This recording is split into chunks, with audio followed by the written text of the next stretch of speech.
And we're live, streaming from the footsteps of New York City. We are Music Matters with Jason Tramm, and thank you so much for joining us for our unique podcast community, where we explore the triumphs and challenges of the performing arts world as seen through the eyes of distinguished colleagues. Thank you so much for helping us grow. We recently hit 1,668 subscribers, and we grow every day thanks to people like you. So remember to smash that bell icon and subscribe to us on YouTube, and to follow us on social media, on Twitter, Instagram, Facebook. We're on all those platforms. You could also hear us on Apple and Google and Spotify podcasts, and on WFM in New York City. So thank you so much for joining us, and welcome to Music Matters. We have a wonderful guest today. We have Mr. Saso Popovski, who is a jazz guitar player. He is in his native country of Macedonia. Sorry, I got stuck there. He is a jazz guitar player out of Macedonia who's doing wonderful work. He's an avid recording artist, and he's toured all over Europe, and we're delighted he could join us today. Welcome, Saso. Hi to all viewers, and thank you for having me at your podcast and at the radio show. Well, you're so welcome here, and you're our first Macedonian guest. And what's the jazz scene like in Macedonia? Yes, I'm pleased to be the first, and hopefully many will follow and will be your guests in the podcast. The scene in Macedonia is growing constantly, and in the last let's say 13, 14 years, we've done a good job with the University of Stip, opening the jazz department there, and many young people came and study this type of music. So we are happy to announce that we have a very good, very talented young people, and we have also made some interesting artists that they are playing all over the world nowadays. For example, we have students in Korea, in China, in Germany, in Europe, everywhere. So we are happy teachers, let's say that. I think that's wonderful. I'm also a university professor, and I just love to see this exchange of information as artists take what they learn in their home country and then go internationally, and the art form expands in ways that no one ever thought. I'm an opera conductor and a symphonic conductor, and I just love the fact that we take an art form born in Italy, spread out to all the nations, brought to America, and then we keep on reinventing what that art form is. It's the same with the jazz. So jazz comes from America to Europe, and basically from Africa to America, and then to Europe again. So yes, it's a international language that we all speak, and the music is universal language. So yes, why not? And when we mix it with our traditional music, it's coming much better. I hope. And I love the idea that everyone puts a little of themselves in the music. So in the Balkans, I'm sure it's got its own unique elements as well. Yes, basically here the tradition is very strong, and we have interesting music, and also art form that can be combined with almost everything. And it depends on the artist. If the artist wants to follow this mainstream tradition, then they will play the traditional type of jazz. But if they are, let's say, contemporary musicians, and they look beyond the box, they will try to implement something of their own, which is very interesting. And in my case, was interesting thing to put some traditional music in my jazz album. So yes, and probably that sent me and put me there where I am today as a Well, it's musician. very exciting. And how even more exciting, you get to take all you've built and learned and share that with the next generation of artists. I think that's noble and commendable. Did you always know you wanted to be an artist? Who knows? I was a young man a long time ago, so I don't know really if I wanted to be a musician artist. I know that I saw a guitar when I was, let's say, 11, 12 years old, and asked my father to bought me some guitar. And after 2 years of asking and asking, they one day I received one acoustic guitar, which was my first guitar instrument, and the story goes from there on. Yes, What and was what were the about sounds of, being artist, I don't know. I don't know. It came natural. yeah, the ability to create? What music were you surrounded with at your home? My family used to listen traditional music from former Yugoslavia, something like that.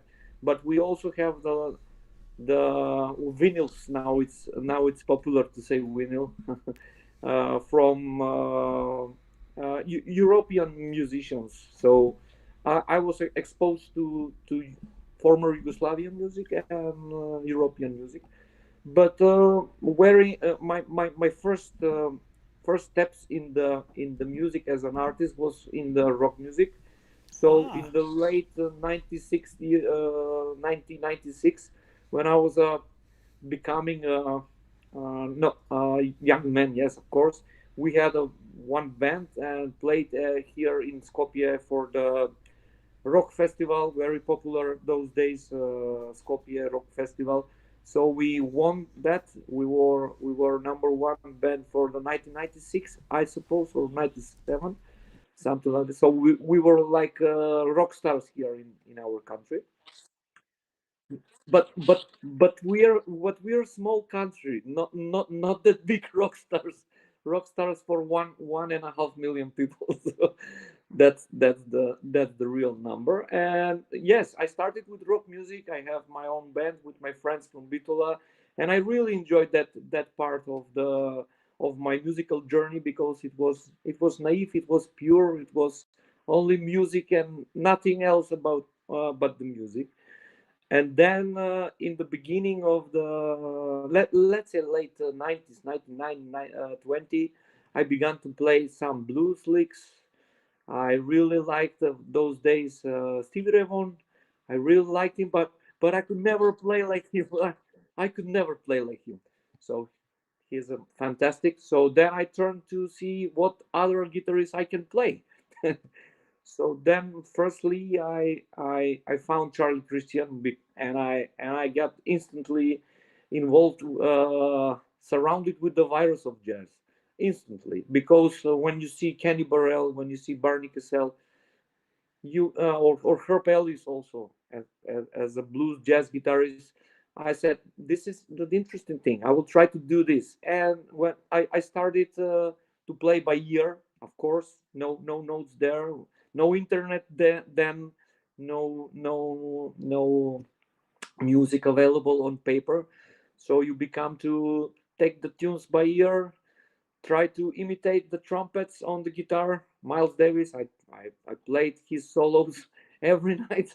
so so kind of blue album always stuck in my head. So sketches from Spain and everything like that. So it was interesting. And then I decided around 2001, this is the thing that I will do to the, maybe, let's say, in the near future, or maybe, I don't know. Not I'm never saying to the end of my end of my life, because I don't know. Maybe everything can happen. Yes, of course. But I'd say I would love to do these things. So in the middle of 2001, I attended the jazz academy in Sofia in Bulgaria. And yes, my musical education and that type of journey started then in Sofia. I studied jazz guitar at the Pancho Vladigerov Musical Academy in Sofia, very popular, also classical academy. And after 4 years, I then attended. I made 1 year. I went back to Macedonia to to find some money and to study again. So then, in 2006, I went to the master's degrees at the American Bulgarian New University, so which I managed to conclude in 2008. And then 2008, 2009, my story as a professor at the University of Steve. I was lucky enough to get the job, and Yes, we started. I get a call from now our dean, Tony Kitanovsky. He is also great jazz guitarist. He studied in Berkeley, Boston University, so he's very famous in America also. So I get a call from Tony. He said, "You want to help?" Of course, I said. Then, and I'm helping for 13 years now at the university.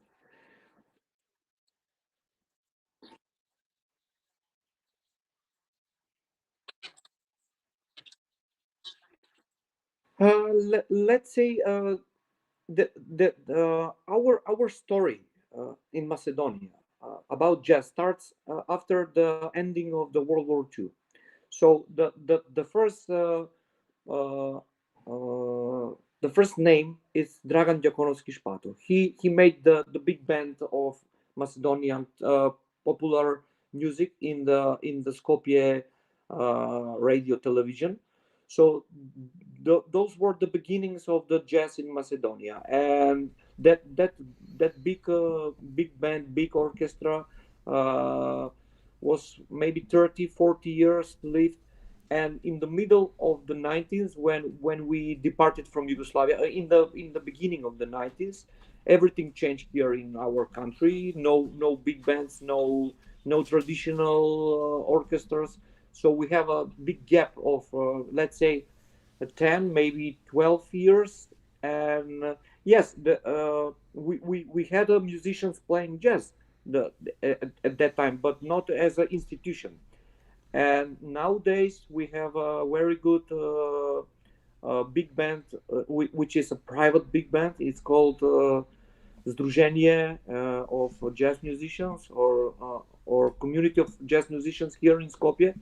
And they are so great. They played last month in Zagreb Jazz Festival with Kurt Elling. So they are kind of famous Macedonian jazz musicians. We also have a great jazz festival. Skopje Jazz Festival is one of the best jazz festivals in Europe, maybe in the top rated 20 in the world, which is for this type of small country is very good achievements. We also have a smaller jazz festival. We have a festival in Bitola, Jazz Factory Festival, which I'm director of, and I started 5 years ago. We have also smaller festivals in Tetovo, in smaller cities, Kumanovo, Štip, Strumica, and everywhere else. And the jazz scene in Macedonia is constantly growing. Maybe one part which is lacking is having a good jazz clubs. We don't have proper jazz clubs with the program and everything, and maybe that is that part is missing in the whole picture. And also, interesting thing it will be to have a podcast like this to present Macedonian jazz musicians, their releases. So we are working on that, and maybe next year we will have some podcast. This is the new thing that is coming from Macedonia to the world, and we managed to do Wonderful. some regional collaborations with jazz festivals from Slovenia, from Croatia, Serbia, Albania, Montenegro, and we are looking for partners in Greece and in Bulgaria. So it will be Balkan region podcast to present our and jazz musicians and their releases, and world music, of course. Bopping in the Balkans. I love it. I think that's wonderful when the people can exchange ideas and share music. And that's one of the things, one of the few things that unites this crazy world is the music. Yes, and the as I said, the music is universal in universal language. If we understand it, when we can always understand each other. So yes, it's a So good way to connect the countries. And for example, in at our festival and Jazz Factory, we have always one or two international concerts. We invite musicians from the Balkan region because they are low costs. We are small venue for yes to present their music to present their albums. So doing great That's incredible. at this time. Yes. My son's a young jazz drummer, and he spent the summer at Berkeley at the 5-week jazz intensive, and he came home and he was playing me Balkan jazz. So Great. one of his teachers had a With jazz odd workshop, rhythms. and he With went odd and he rhythms fell in and love with everything. it, the rhythms and the mixed meter, and he was just like, "Dad, this is incredible." I'm like, well, I heard a lot of Balkan music when I was conducting in Bulgaria and conducting in Romania and conducting in, and the kind of music is so beautiful, and I just love how, just like classical, the ethnic music of a people really can add so much when it comes into the different art forms like jazz and classical. I think there's just so much there to explore. Yes, Balkan is a very rich cultural region with many different music people. So yes, it's worth exploring it every day, every day. So now, in your travels, have you seen like the students that you teach go on to become like advocates for the art form as they go international? Yes, of course. For example, my drummer in the trio that I play, he was my student. Now he is a member of the trio, Victor Filipovski. I want to say hi to him and to Shout Leon out to Bacon, Victor in Toronto. the members of the trio. So he was a student of mine and of Professor Alex Sikulovsky that we speak earlier. He lives in Toronto now, and he is doing great. He also plays with Vasil Hadjimanov, a very popular pianist from Macedonian Serbian pianist that studied in Berkeley, also very famous here on the Balkans. So yes, we have. I also have a one great person, jazz guitarist. His name is Philip Dinev. He lives in Hamburg now, in Germany. He's on his masters, and he will become, I suppose, the most popular young Macedonian jazz musician in the days to come. So we have interesting musicians, young musicians here. So some of them will become a big star. Well, with professors as talented as yourself and as caring as yourself, that's going to happen. Thank you. That's exciting to see these things come back. I know I see my students go out and achieve, and I send them out, and it's amazing where they go and the new ideas they bring to the field. I just love that energy. Yes, of course. The world belongs to the young people, so we are hoping for best for them, of course. So now you're a multi you've recorded multiple albums. Tell us about your albums and what was it like? What was it like recording your first, and what's something Mhm. you've learned in the studio about yourself? Okay, I recorded 5 albums till today. The first one is called it's a live recording, and it was recorded 2005 in one club in Bitola. It's called Forta Jazz. So it was a live gig. So we played like 2.5 hours, and everything was good on the set. We put it in the disc, and let's say the last one is my studio album, and it's called Fallen Land, Saso Popovski Trio, and it's released for Skopje Jazz Festival label, which is very big label here and very famous label here on the Balkans. And with that album, we managed to break our country's borders and have European tours. We played in Italy, in at the Roccella Jazz Festival. We played in Hungary at the very famous Budapest Jazz Club, which is very famous. We play also with this COVID pandemic. Interesting thing happened through this pandemic. We played at Petro Jazz Festival in St. Petersburg. It was on online edition all over the Balkan region. And yes, next week, actually in Thursday, we are flying with the trio to Poland to play at the Jazz Festival there. So we are very excited. It will be our first festival in Poland. And yes, we are preparing for the European Tour 2022. So we managed to book around 15 festivals for the next year, which is very Wonderful. good. It's very good. And after 2019, 2019 was a very good year for my trio. We played unreleased material because the album was released at the 1st October 2020, and we had a concert at the Skopje Jazz Festival. But we played the material of the album 1 year ago, so it was very interesting. Everybody after the concert asked, "Do you have a release?" No, it's not out still. So I give the oldest album. So it was interesting.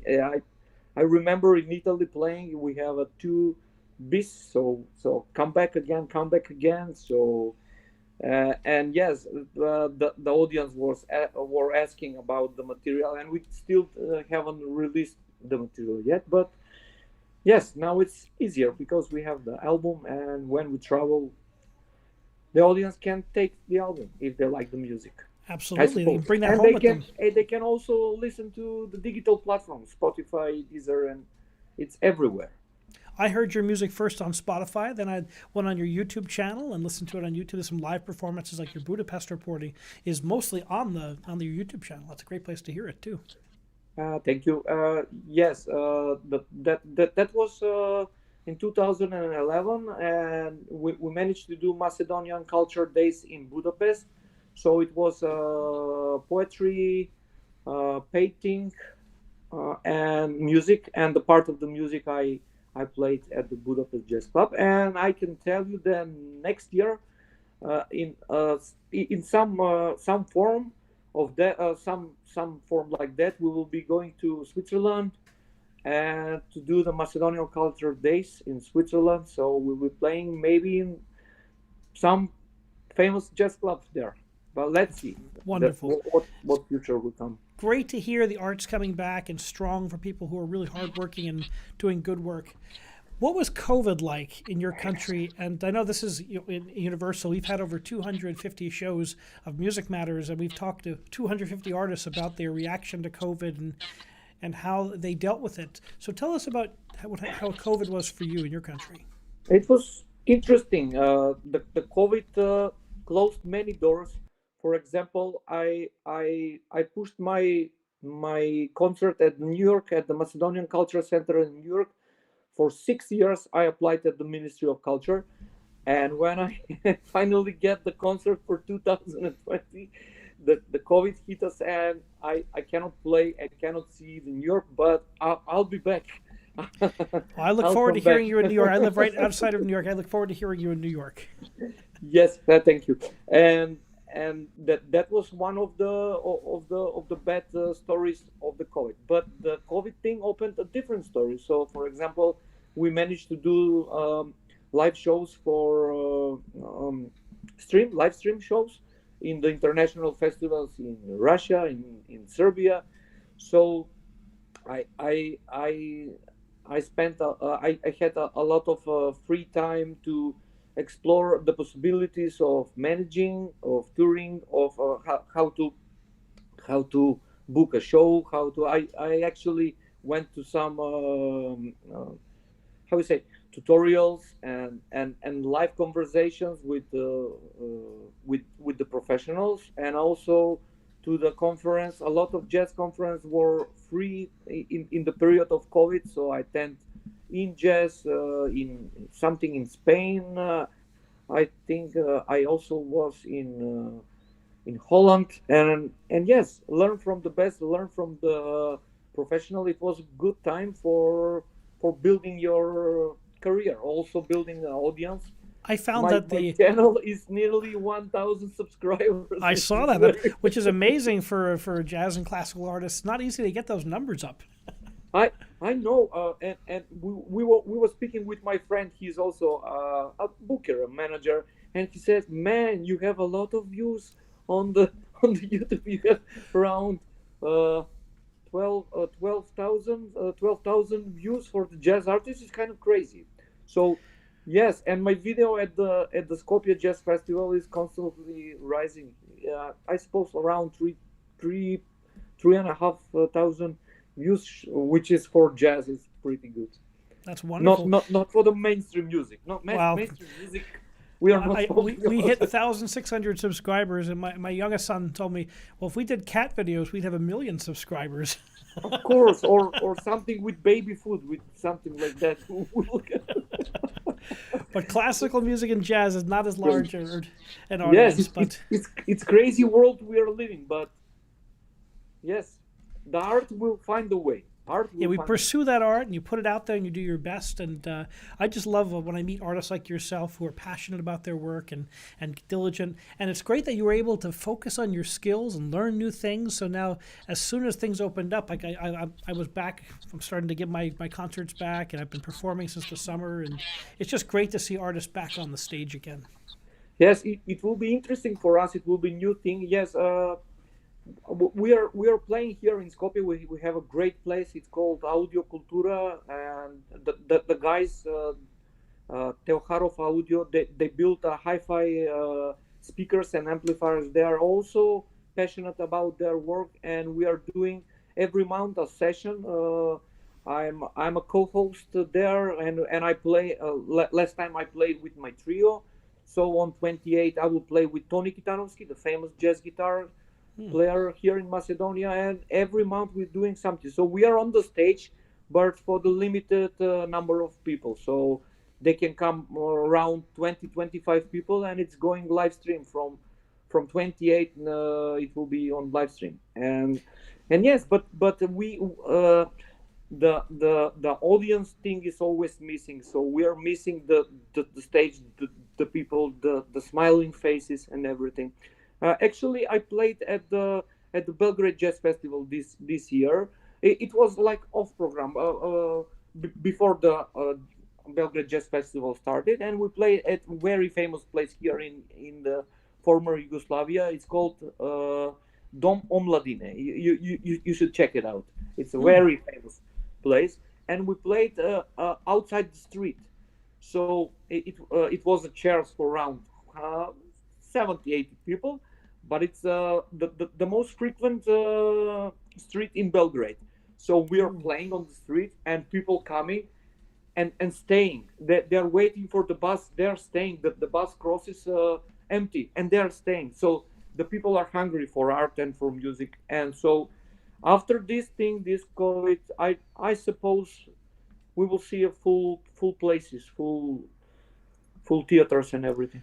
Yeah, we've seen that in the opera world and the symphonic world and the choral world. We've seen people hungry for art again. I think and we all loved the live streaming that was possible, but nothing replaces a live performance. Of course, and the live stream is interesting. We actually put it a live stream in our 2020 edition of the Jazz Festival, and it was watched. A lot of people came, so watched that from the live stream, but nothing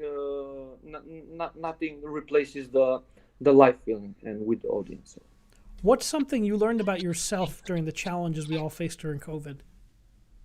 I learned that I can do many things, not musical things, but connected to the music business and everything. And I finally had a time to think what to do next, which was a great thing, because as I told you, I studied a lot of things that I uh, hadn't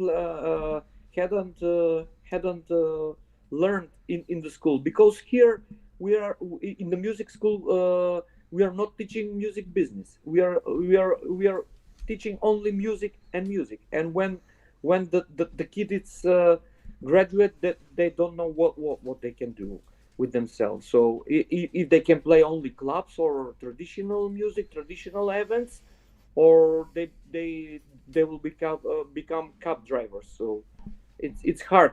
We need to teach the young people also the other not musical part of the music industry, which is very important nowadays. It certainly is.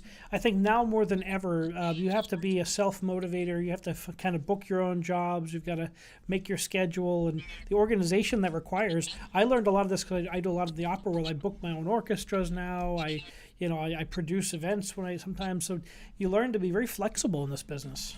Of course, and there is one statistic number that 70% of the all events booked in the last 2 years, the last 2 or 3 years, were by direct contact through the promoter and artist, which is something that everybody forgets or don't even know that kind of type of number exists. Only 30 are through the booking agents and everything. So you can be your own booker, your own manager.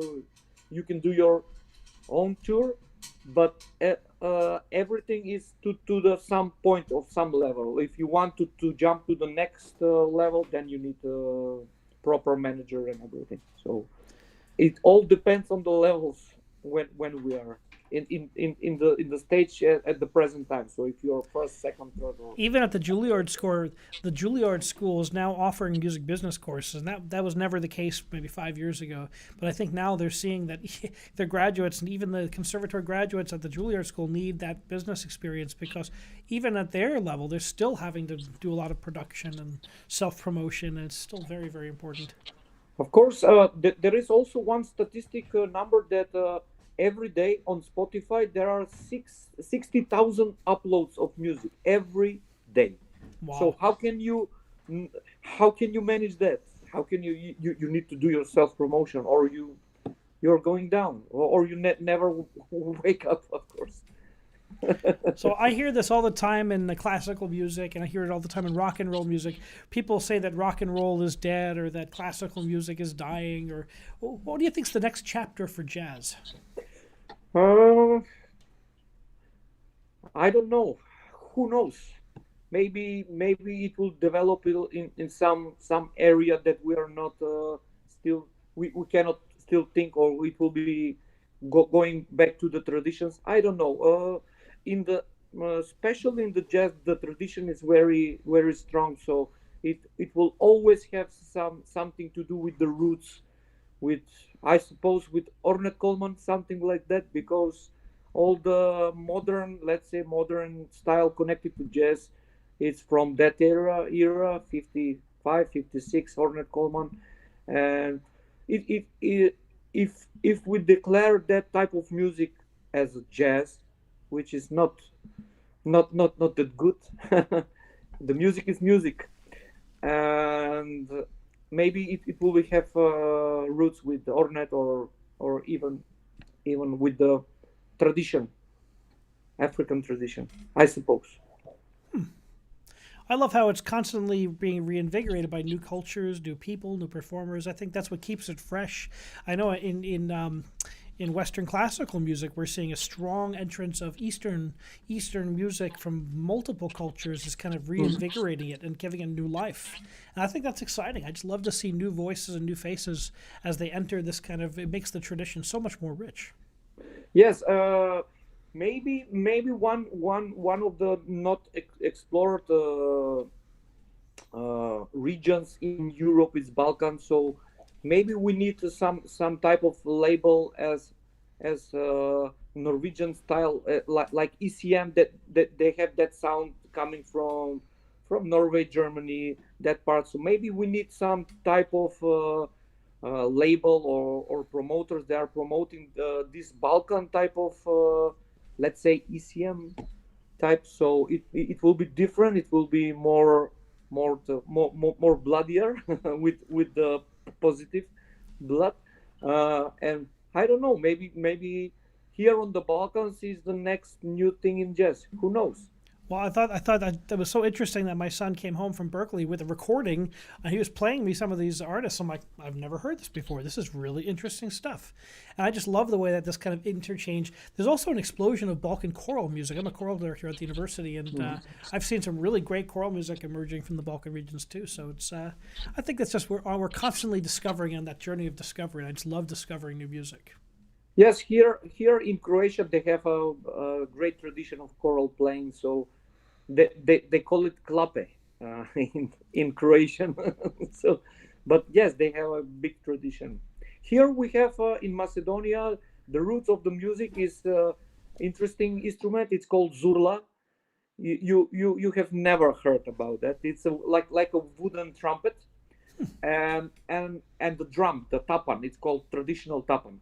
So that is the traditional music from the villages in Macedonia. We also have a city music, which is connected to the Orient through the Turkish or Oriental music, Turkish music. But this traditional, let's say, from the villages music, it's very interesting because when they do the, let's say, wedding, and the zurla is playing, then the drummer plays the tapan, and he sings. And how often do you find the drummer singing in the let's say, not in the classical, let's say New Orleans, did the drummer plays, because the other Almost one is never. playing Yeah. wooden trumpet. And and always the rhythm, it's you can sing Macedonia rhythm. That is the one interesting thing that it's, let's say, something very very uh, interesting thing to have as a tradition in the Macedonian traditional music, which is So the very only singing drummer would be Don Henley from the Eagles. it's a rock music. I Yes, think it's that's it's a it's a fascinating. traditional music from UK. Yes, good. Well, if anyone can be one of those innovators of putting that Balkan label together, it's going to be you, my friend. So I look forward to hearing that. Uh, Maybe when I'm older, maybe why not? And I look forward to hearing your podcast too, because introducing people to new music is one of the best things we can do. It unites us in ways we never knew before, and I think that's one of the things that makes it so special. As artists promote their music and promote their culture, I think it's one of the most beautiful things of humanity. Of course, the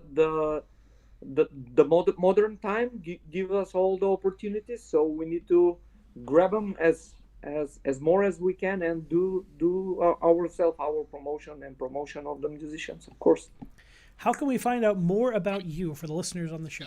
On my webpage, sasopopovski.com. So we have a link on my YouTube channel, and also in the Europe at the festivals that I will be playing next year.